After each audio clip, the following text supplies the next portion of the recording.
तुम्हाला दिसते का? पहा, हे अपूर्णांक आपण हा चॅप्टर पाहतोय. याच्यामध्ये गुणाकार व्यस्त संख्या. तर गुणाकार व्यस्त संख्या म्हणजे काय?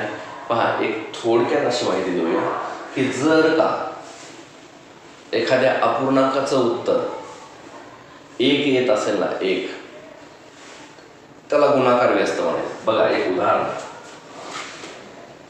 2/3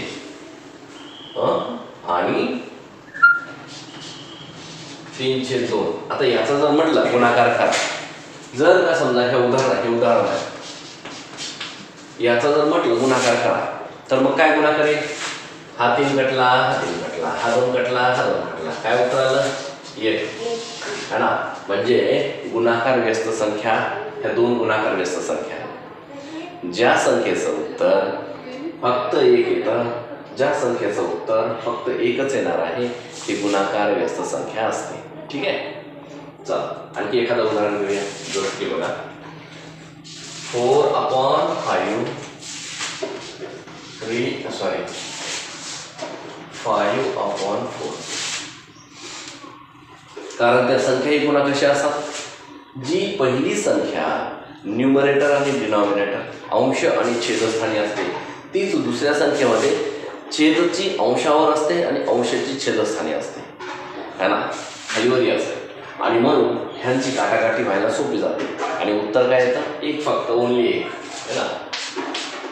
काय उत्तर? 1. अशा प्रकारे याला म्हणायचं गुणाकार व्यस्त संख्या. ठीक आहे. आता दुसरं बघूया. अपूर्णांकाचे 3 प्रकार आहेत. 3 प्रकारचे अपूर्णांक असतात. एक आहे अंशाधिक अपूर्णांक. अंशाधिक म्हणजे अंश आणि छेद. अंश म्हणजे वरचा, छेद म्हणजे खाली. बघा, मी जर म्हटलं इथे असं 8, 3, आता 8 काय आहे? इथे अंश आहे. 8 काय आहे? अंश आहे. आणि 3 काय आहे?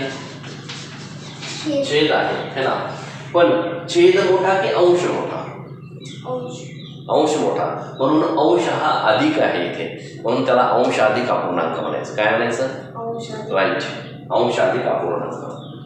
तर अंशाधिक अपूर्णांक कशाला म्हणायचं? की ज्यांचा अंश हा, ज्या अपूर्णांकाचा अंश हा छेदापेक्षाही मोठा असतो, तो अंशाधिक अपूर्णांक झाला.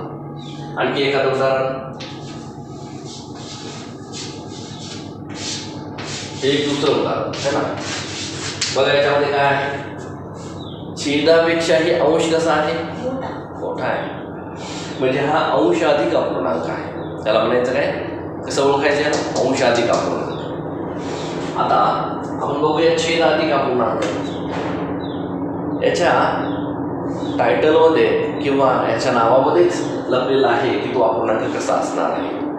छेद म्हणजे खालची संख्या, अधिक म्हणजे जास्तीची असणे. जर का आपण असं लिहिलं 2/4, 2/4, तर मग इथे 2/4 मध्ये 4 काय आहे? छेदस्थानी आहे आणि 2 काय आहे? अंश आहे. हा, राईट. मग अंशापेक्षाही छेद कसा आहे? मग झालं छेद. अंशाधिक अपूर्णांक, छेदाधिक अपूर्णांक, याला म्हणायचं छेदाधिक अपूर्णांक. परत दुसरा एक उदाहरण घेऊया. 4/8. इथे सांगा बरं, हा अपूर्णांक कसा झाला? छेदाधिक अपूर्णांक. छेदातील संख्या ही अंशातील संख्येपेक्षा जास्त आहे, म्हणजे हा असणारा अपूर्णांक छेद अधिक अपूर्णांक म्हणजे छेदाधिक अपूर्णांक आहे. अपूर्णांकाचे 3 प्रकार. पहिला प्रकार आहे अंशाधिक अपूर्णांक, दुसरा प्रकार छेदाधिक अपूर्णांक आणि तिसरा प्रकार पूर्णांकयुक्त अपूर्णांक. आता पूर्णांकयुक्त म्हणजे कसं? पहा, एक उदाहरण असं, तुम्ही असे पण अंक पाहिजे 2.3/2. पहा, असे उदाहरण पाहण्यात आलेले आहेत का याच्या अगोदर? हो, आलेले असतील. मग हे काय झाले? पूर्णांकयुक्त अपूर्णांक झाले. पहा, दिसत नसेल तर थोडं असं छोटं करूया, स्मॉल.